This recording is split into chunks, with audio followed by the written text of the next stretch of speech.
Saludos profesor y público en general.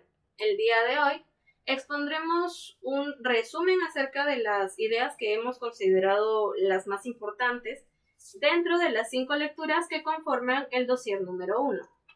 Iniciamos con la frase: la palabra humana es la principal portadora del mensaje y su sentido.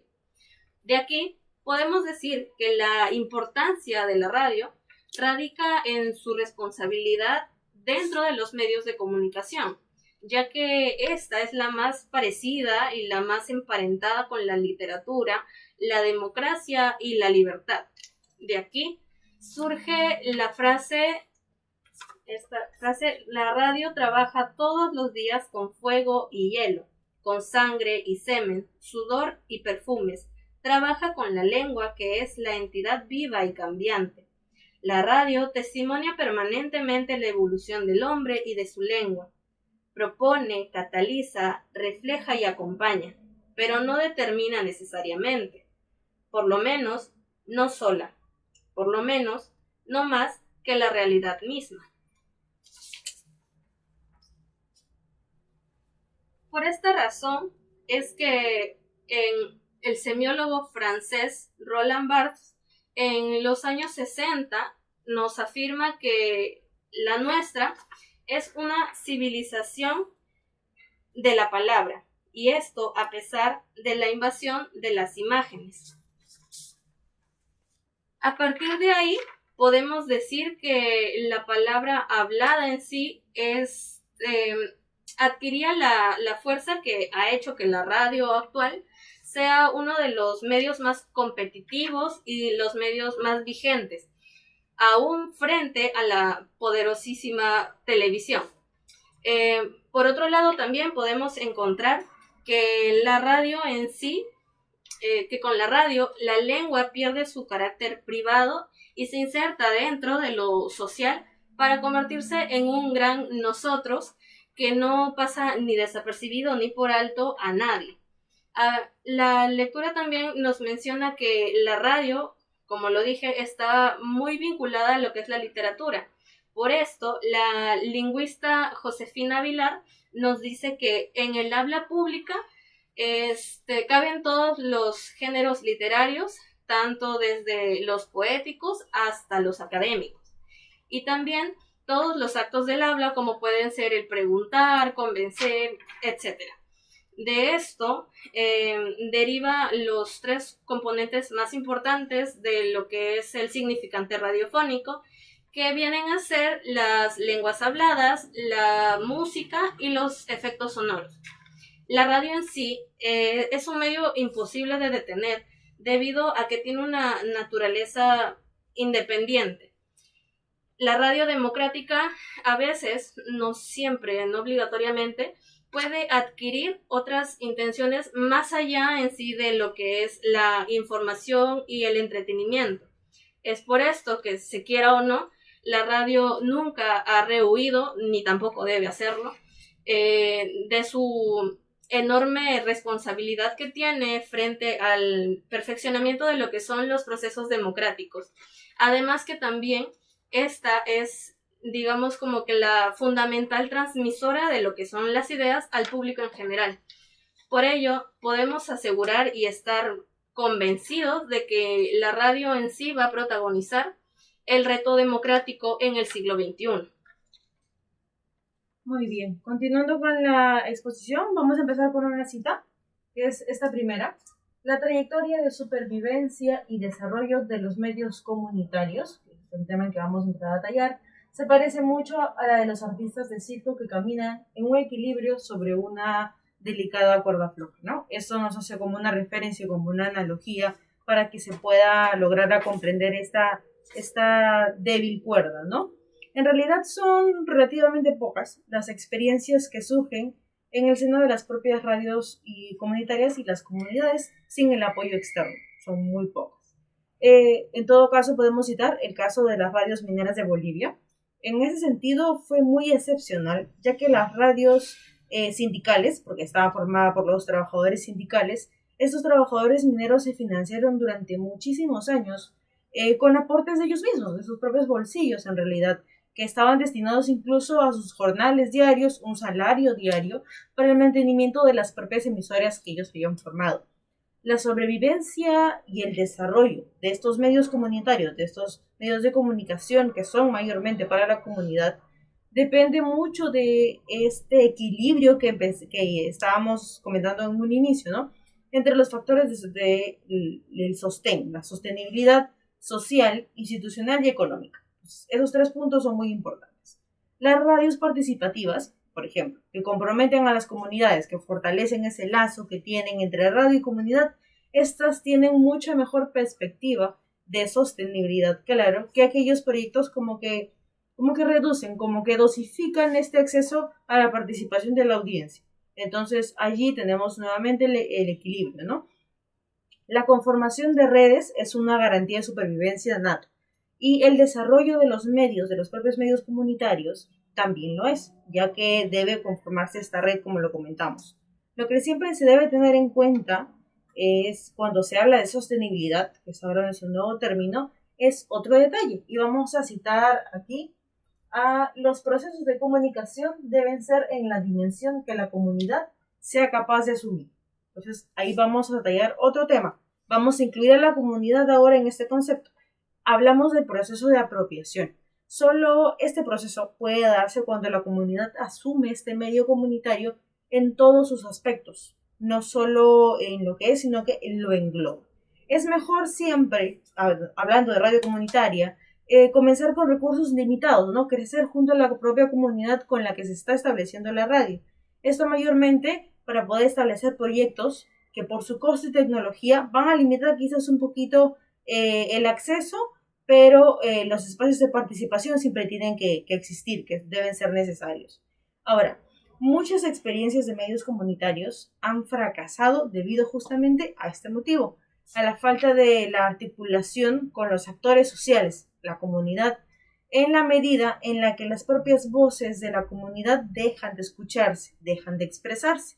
Entonces, a través de que se dejen de expresar, este medio comunitario se produce como que podríamos decir, como un alejamiento ideológico, como entre los propios medios y los actores, ¿no? Y allí incluso interviene la propia cultura.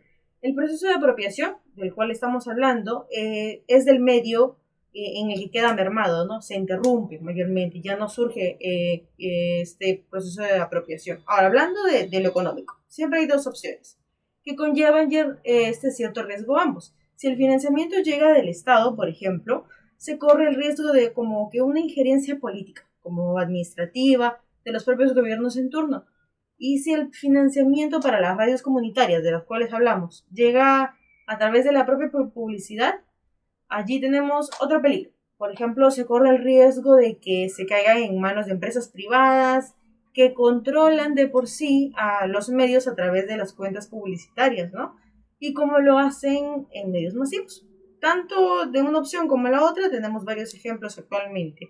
Esto se impone, ¿no? Se imponen normas de mecanismos, normas de censura, y en ese panorama en realidad, que no es solo peruano, es mundial, es muy poco alentador ver el fin de una radio comunitaria de esa manera. La comunicación alternativa sigue siempre cumpliendo la importancia y la tarea que tiene de fortalecer la propia identidad cultural y favorecer el desarrollo de la propia sociedad y de las nuevas sociedades y de las nuevas expresiones también en la sociedad civil. La sostenibilidad, siempre ante todo, es el resultado de este propio compromiso, no solo de la radio comunitaria, sino de su comunidad, y también hablando de la comunidad, hablando del aspecto político y de los actores sociales. Bueno, siguiendo con la exposición, podemos entrar a hablar respecto a lo que es la educomunicación. En la lectura se nos dice que la primera en cuestión, que la conocemos internacionalmente bajo la denominación de lo que es la Media Education, o bueno, en español, la educación para los medios. En los Estados Unidos esta se conoce más como la Media Literacy, que hace referencia a lo que es la literatura sobre los medios o la alfabetización mediática.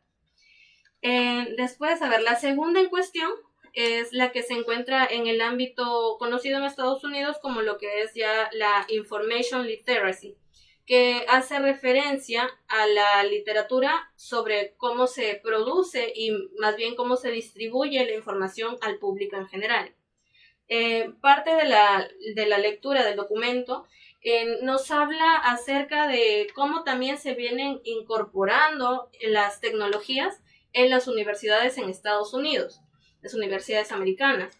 De hecho, se menciona que muchos inversionistas están encontrando a la educación universitaria en este lugar como un negocio muy rentable, ya que las universidades recaudan billones de dólares anualmente, pero en especial las universidades que no son las universidades tradicionales, como se podrían decir, ya que las universidades modernas ahora implican una gran inversión en lo que son las tecnologías, ya sea para equipar sus salones y para tener una mejor calidad de educación. De acuerdo a esto, Arthur Levin nos dice que la universidad es un tipo de industria que pierde billones de dólares anualmente por no seguir las normas de una buena administración. Estas tienen la fama de presentar baja productividad, alto costo, mala gerencia y casi ningún tipo de tecnologías. Bien, para poder continuar con la exposición, ahora vamos a entrar un poco más a lo que ya es en sí las radios comunitarias. Vamos a entrar un poco más en este tema.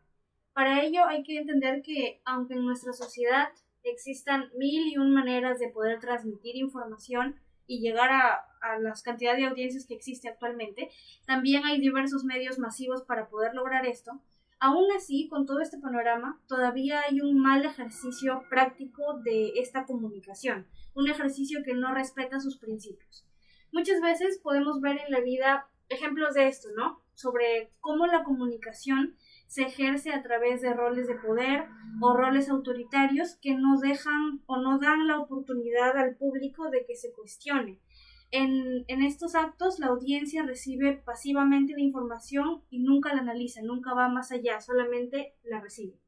Esto simboliza una gran falta de respeto hacia la opinión de las demás personas, que es lo que mencioné hace un momento, negar la esencia de la comunicación y la democracia. Para eso utilizamos la cita de la convicción de que consultar a la ciudadanía es una pérdida de tiempo, es una práctica que niega, como lo dijimos, la verdadera esencia de la comunicación y sobre todo de la democracia. Ahora, para poder continuar, creo que es necesario antes hablar un poco más sobre la comunicación en sí. Esta la podemos definir como el acto de hablar y de escuchar, de recibir y de entender mensajes, más específicamente intercambiando opiniones. Pero, ¿cuál es el cimiento principal para que esto suceda de manera respetuosa? Como, valga la redundancia, es respetando las opiniones de los demás, respetando a las otras personas, sus ideas y sus convicciones. Hay que respetar los pensamientos aunque sean diferentes a los nuestros, ya que de esto es lo que se trata la comunicación, ¿no? Porque se supone que se realiza un intercambio en el que debemos entender a otras personas. Para esto utilizamos la comunicación nace de las personas y su necesidad de buscarle soluciones a sus problemas. Para todo esto, los medios de comunicación deben cumplir 3 funciones básicas. Estas 3 funciones deben respetar el principio que mencionamos, ¿no? Respetar las opiniones. Uno es informar, el segundo es entretener y el tercero es educar. Para informar contamos con diversos medios como lo son los más conocidos, la televisión, la radio, los diarios y las revistas. Aunque estos medios mencionados también se les puede dar la función de entretener a sus públicos, ¿no? Al educar, este es un tema un poquito más diferente. Los medios propician a la reflexión, como mencionamos al iniciar, ¿no? El análisis de la realidad. Esto logra que las audiencias dejen de ser un sujeto pasivo. Y es aquí en donde ya hablamos más de la radio, es aquí donde la radio brilla más. La radio ciudadana se identifica con su realidad inmediata, con la realidad de la población a la que pertenece. ¿Por qué? Porque se enfoca en el desarrollo humano local. Porque la población debe tener un rol protagónico, en donde ejerza su derecho a proponer y a decidir, a proponer soluciones, a expresar sus problemas y buscar cómo resolverlos. La radio ciudadana asume como tarea esta fiscalización, que la consideramos un derecho ciudadano. La radio ciudadana entiende que la libertad de expresión es la base fundamental de la democracia y, como hemos venido hablando, de la comunicación. De esta manera, la radio es el medio de comunicación que promueve espacios de diálogo entre ciudadanos y ciudadanas. Todo esto es en pos de la construcción de la democracia, de una sociedad democrática. Para esto nos gustaría terminar nuestra presentación con esta frase del Manual para Radialistas: iguales aunque diferentes, todos y todas nacemos con los mismísimos derechos. Muchas gracias. Muchas gracias. Muchas gracias.